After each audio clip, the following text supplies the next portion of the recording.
여기는 그 장한철 산책로라 그럽니다. 2013년 12월 25일 날 이곳을 만들었는데, 장한철 그 할아버지는 제주도 인동장시 입도 7세 손입니다. 저는 14세 손 장영주라고 합니다. 우리 그 장한철 그 할아버지가 만든 그 표해록에 대해서 말씀을 드려볼게요. 장한철 선생님이 그 과거에 응시를 하는데 그만 그 낙방하고 맙니다. 그런데 다음 해에 과거에 응시를 해 보니 영조 임금께서 이렇게 훌륭한 인재는 그 지방에서 보는 향시 보지 말고 바로 올려라, 이런 그 하명이 내려져요. 그래서 장한철 할아버지는 여기에서 당선되지 않고 바로 서울에 한양에 올라가서 과거 시험에 응시하게 됩니다.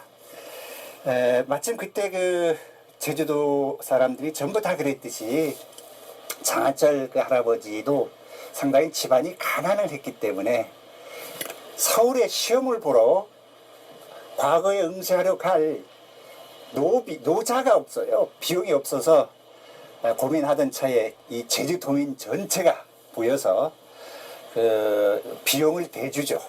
그래서 29명을 이렇게 데리고 1770년 12월 5일입니다. 그래서 1770년 12월 5일부터 1771년 6월달까지 쭉하게 일대기를 쓴 것을 우리는 표해록이라고 그럽니다. 근데 이 표해록에 그 얽힌 사연은 상당히 재미있고 많은데요. 청산도에서 어떤 그 여인을 만나 이렇게 사랑을 나눴던 이야기, 또는 그 제주도 밀감을 어디서 먹었던 이야기, 또는 노인성, 그 노인성이란 그 서귀포에서밖에 바라볼 수 없는 그 장수의 별인데 요거에 대한 이야기, 삼방산에 대한 이야기, 삼성열에 대한 이야기, 더더욱 중요한 건 설문대 할망에 대한 최초의 문헌 기록을 남겼다는 거예요. 거기에서 아마 이 지역이라고 봐집니다. 저는 확실치 않지만 상선을 타고 이렇게 오다가 저쪽에 한라산이 보이니까 설문대 할망 나 좀 살려줍소, 이렇게 그 기도하는 것이 나오거든요. 그때 그 기록이 1771년 1월 5일자 그 일기문에 나옵니다. 이건 아까 말씀드렸듯이 제주도 설문대 신화를 기록한 최초의 기록이다, 이렇게 말씀을 드릴 수가 있고요. 그래서 과거 시험을 보기 위해서 쭉 가다가 여기에는 바로 뒤쪽에 생가가 있습니다. 이 생가는 현재 우리 에어로그에서 이렇게 구입을 해서 앞으로 요 생가를 복원을 해서 문학 창작실을 만들고 이런 계획을 하고 있고, 요 산책로를 쭉 이어서 시비를 만들 계획도 지난번에 가져 있다가 잠시 보류를 하고 있습니다. 또한 여기 올라가 보면은요, 기적비라는 것이 있어요. 1770년 12월 5일 그 배 모양을 만들어서 그 역사를 쭉 기록해 놔둔 곳이 있습니다. 잠시 후에 가서 한번 이렇게 볼 수 있는 기회가 있을 겁니다. 다만 요게 장한철 산책로라고 되어 있는데, 이 산책로에 대한 그 이야기가 조금 문제가 있는 걸로 이야기하는 사람도 있고, 왜 하필 장한철 산책로냐, 이게 한담길이었어요. 그 이름 나도 왜 이거냐. 그리고 저쪽에 바로 가면은 곽지마을하고 연결되어 있어 이렇게 나눠져 있는 경계선에 또 하나 그 안내문이 있습니다. 이쪽 길부터는 곽지 과물해변 길이다. 라고 해서 요게 조금의 분쟁의 소지가 있지만, 어떻든 장한철 산책로는 장한철 그 할아버지가 이 길을 걸으면서 그 문학도의 길도 걸었고 선비로서 그 글 공부도 했고 이런 길이라고 봐집니다. 그래서 이것은 2013년 12월 5일 날 에월록에서 이 표해록을 상징하는 산책로를 해서, 이건 책이거든요. 책이고 비용은 그렇게 많이 들지 않았습니다. 정확히 뭐 998만 원 정도, 1000만 원이 채 안 들어서 만들었는데, 지금 와서 생각해 보니까 그나마 이런 기록비라도 있어야 되지, 그러지 않고는 이 흔적을 찾아볼 수 없지 않겠는가. 그래서 제가 뭐 이런 책도 만들었고 문학 100일장도 하고 있고, 앞으로 뭐 이렇게 뭐 콘텐츠를 만든다, 아니면은 뭐 전시회를 한다, 이런 걸 좀 구상하고 있는데요.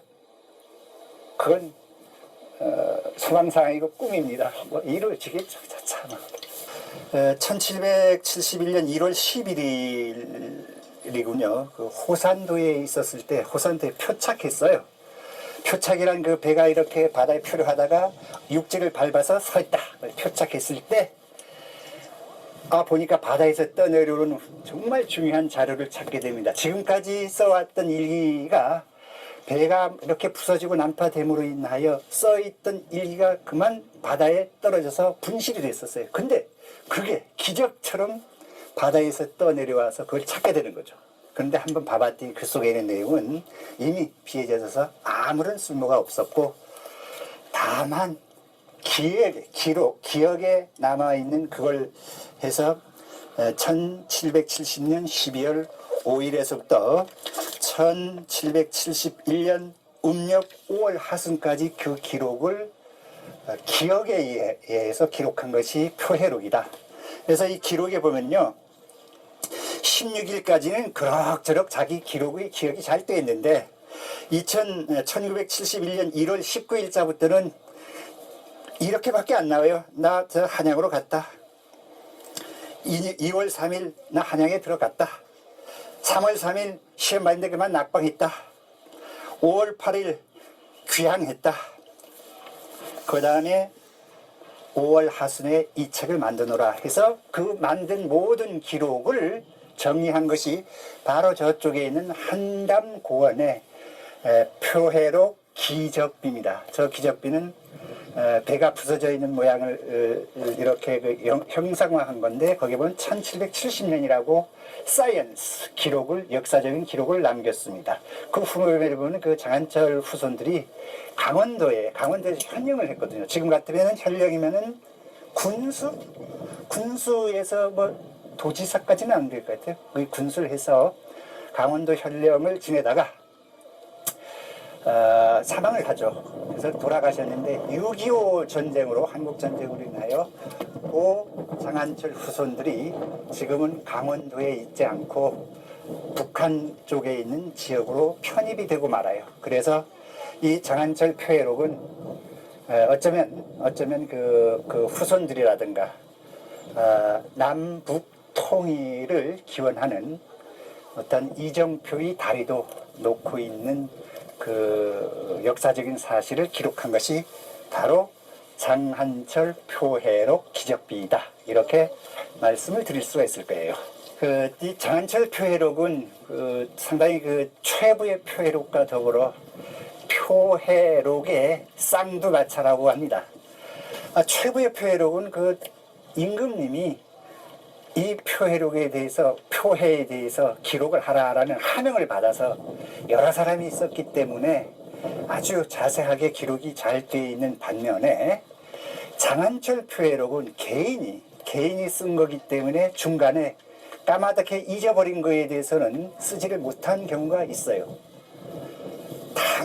다만 이 장한철 저희 할아버지가 그만큼 문장력이 뛰어나기 때문에 그 세계 4대 해양 문학의 백미라고 하는 것 중에 하나로 기록이 돼도 부족함이 없을 것이다. 왜냐하면 제주도 유형 문화재 27호로 지정이 되어 있거든요.